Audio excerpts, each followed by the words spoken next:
Hello, everybody. So I have decided I would like to read Proverbs the entire way, and I would like to release a video every single day if I can, just like I did with Luke.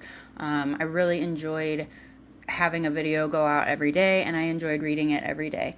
So I am going to first read the proverb out of my ESV, just one per video, one out of my regular Bible, and then drop something. And then I have the Tony Evans Bible commentary. I have had this for years, and I didn't open it until I started my Ephesians readings. It's super interesting, his commentary on everything. I have learned quite a bit. So I am going to start now with Proverbs 1. We'll read the Bible, ESV, and then I'm going to read what this Tony Evans commentary Bible says, and hopefully we can learn stuff together. Proverbs is probably one of my favorite books. I mean, I don't know, I probably have a lot of favorites, but you can't go wrong with Proverbs. It's all about wisdom. Okay. Proverbs, where should I go? I'll go over here. Proverbs 1. The beginning of knowledge. The Proverbs of Solomon, who was King David's son, which it's going to say right here. Son of David, King of Israel. I'll stop with my commentary. We're just going to read it, and then we'll read Tony Evans. Make me stop. To know wisdom and instruction, to understand words of insight, to receive instruction in wise dealing, in righteousness, justice, and equity. To give prudence to the simple, knowledge and discretion to the youth. Let the wise hear and increase in learning, and the one who understands obtain guidance. To understand a proverb and a saying, the words of the wise and their riddles. The fear of the Lord is the beginning of knowledge. Fools despise wisdom and instruction, the enticement of sinners. Hear, my son, your father's instructions, and forsake not your mother's teaching. For they are graceful garland for your head, and pendants for your neck. My son, if sinners entice you, do not consent. If they say, come with us, let us lie in wait for blood. Let us ambush the innocent without reason. Like Sheol, let us swallow them alive, and whole like those who go down to the pit. We shall find all precious goods. We shall fill our homes with plunder. Throw in your lot among us. We will all have one purse. My son, do not walk in the way with them. Hold back your foot from their paths. For their feet run to evil, and they make haste to shed blood. For in vain is a net spread in the sight of any bird. But these men lie in wait for their own blood. They set an ambush for their own lives. Ooh, that's good. Sorry, commentary. Shh. Such are the ways of everyone who is greedy for unjust gain. It takes away the life of its it takes away the life of its possessors. The call of wisdom. Wisdom cries aloud in the street. In the markets she raises her voice. At the head of the noisy streets she cries out. At the entrance of the city gates she speaks. How long, O simple ones, will you love being simple? How long will scoffers delight in their scoffing, and fools hate knowledge? If you turn at my reproof, behold, I will pour out my spirit to you. I will make my words known to you. Because I have called and you refuse to listen. Have stretched out my hand and no one has heeded.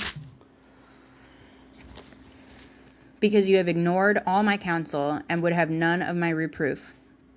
I also will laugh at your calamity. I will mock when terror strikes you. When terror strikes you like a storm and your calamity comes. Can you see that? My cat just came in. Hush. She got me all messed up. When terror strikes you like a storm and your calamity comes like a whirlwind, when distress and anguish come upon you, then they will call upon me, but I will not answer. They will seek me diligently, but will not find me, because they hated knowledge and did not choose the fear of the Lord, would have none of my counsel and despised all of my reproof. Therefore they shall eat the fruit of their way and have their fill of their own devices, for the simple are killed by their turning away, and the complacency of fools destroys them. But whoever listens to me will dwell secure, and will be at ease without dread of disaster. Whew! It's going to be really hard not to do commentary of my own. Oh my goodness. Okay. I'm going to read the Tony Evans commentary. Okay. Introduction and purpose. In these introductory verses of Proverbs, Solomon, son of David, king of Israel, explains the purpose of the book. Proverbs is intended to make us wise. To be wise is to be disciplined, understanding, just, shrewd, and discerning. It's the ability to take God's perspective and turn it into functional application. It's spiritual understanding applied to earthly living. It's the God-given ability to make a good decision. Living wisely doesn't require a PhD. In fact, you can be a brilliant fool, someone who has a lot of book sense but no common sense. I know people like that. Information is not the only key to good decision making. Then we need wisdom and the ability to apply the knowledge we have. Wisdom is to truth as a shoe is to shoe leather. And lest we think we can have wisdom apart from the truth of God, Solomon hangs the key to the book right at the front door. The fear of the Lord is the beginning of knowledge.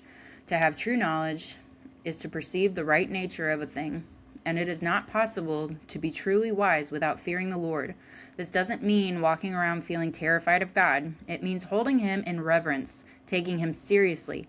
Proverbs teaches that all true wisdom and knowledge is rooted in God and his word, and it urges us to cultivate a fear of God through a relationship with him. The Apostle Paul prayed for the Christians in Ephesus that God would give them the spirit of wisdom and revelation in the knowledge of him. Ephesians 1:17. Further suggesting that being wise means knowing and fearing God. Proverbs teaches that the knowledge of God opens the door to wisdom. By contrast, fools despise wisdom and discipline. A fool is a self-centered person who lives life without regard to wisdom and moral values. A fool rejects God's perspective. The Bible, and Proverbs in particular, commands us to become wise and condemns us if we don't. A father's appeal becomes wise. Verse, 8 through 9. I can't tell. Okay. Nearly the first third of Proverbs is a series of lectures from father to son. Listen to your father's instruction and don't reject your mother's teachings. This fact is a reminder that instruction on how to be wise begins in the home. Parents have the responsibility to teach their children to know God, to see the world from his perspective, and to live in accordance with his agenda. And children have the responsibility to listen. Solomon says the teachings of one's parents will be a garland of favor on the head. It is important to God that children and young adults living under the authority of their parents obey their mothers and fathers unless they tell them to do something in clear disobedience to God's word. That doesn't go down too well with a lot of kids today, especially when they reach the age that which they are confident they know more than their moms and dads and think they can do better. But Solomon says listening to your parents' advice is like storing up gold. Plenty of voices give advice.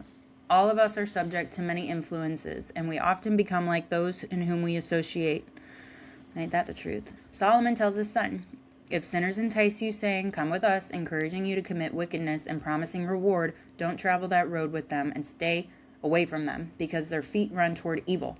To put this in a modern term, if you don't want to be a drug addict, don't hang out with other drug addicts. If you don't want to be a gang member, don't let gang members be your running buddies.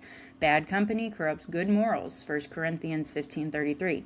That is, when you associate with people of impure character, they're going to rub off on you. These verses provide a warning to parents. These verses provide a warning to parents. We must make sure we know our kids' companions. If they're going out with friends, find out where they'll be. When they tell you they're just going to hang out, ask them where they'll be hanging out. In case you want to join them, don't be wishy-washy. Help your child. If they're living under your roof, they're under your authority. You have the right to know what they're up to, and you're responsible for knowing. Make sure your kids understand this. When foolish people look for trouble, they are simply setting a trap for themselves. What goes around comes around. Sinners call for others to follow them, but wisdom is calling too. Solomon says wisdom, often personified in Proverbs, calls out in the street, makes her voice heard in the public squares, cries out above the commotion. Everybody has an idea or an opinion, but there are only two answers to any issues: God's answer and everybody else's. That's good. And everybody else's is wrong. Wisdom is crying out for someone to pay attention to truth. Are you listening? We're almost done. Last paragraph. Only inexperienced ones and mockers would ignore, hate, refuse, and neglect God's wisdom, knowledge, counsel, and correction. In fact, Solomon warns that it's disastrous to miss wisdom. Those who reject God's counsel will fall into calamity one day, and then it will be too late.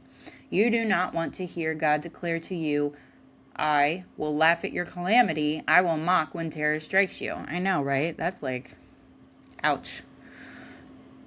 So remember Galatians 6:7. Don't be deceived. God is not mocked. For whatever a man sows, he will also reap. When fools reject counsel and correction and the fear of the Lord... Hello, kidders. Don't you step on this. I know she's pretty. Okay. I'm almost done. Where the heck was I? When fools reject counsel, correction, and the fear of the Lord, they won't get off scot-free. Since they don't take God seriously, they will eat the fruit of their way and be glutted with their own schemes. In other words, a fool will be stuffed with his own stupidity to his own detriment. On the other hand, whoever listens to the Lord will live securely. The choice is yours. I love this guy's commentary. Proverbs is so good. Yeah, this is going to be really fun, you guys. I hope to do it every day.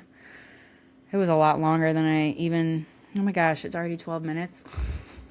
That was a lot longer than I even expected. I thought it was going to be like 5 minutes each video. But, Lord have mercy, we can do it. We can do it. Yeah, it doesn't look like chapter 2 is as long. Okay, I'm done. Everybody have a great day, and I will see you for Proverbs 2.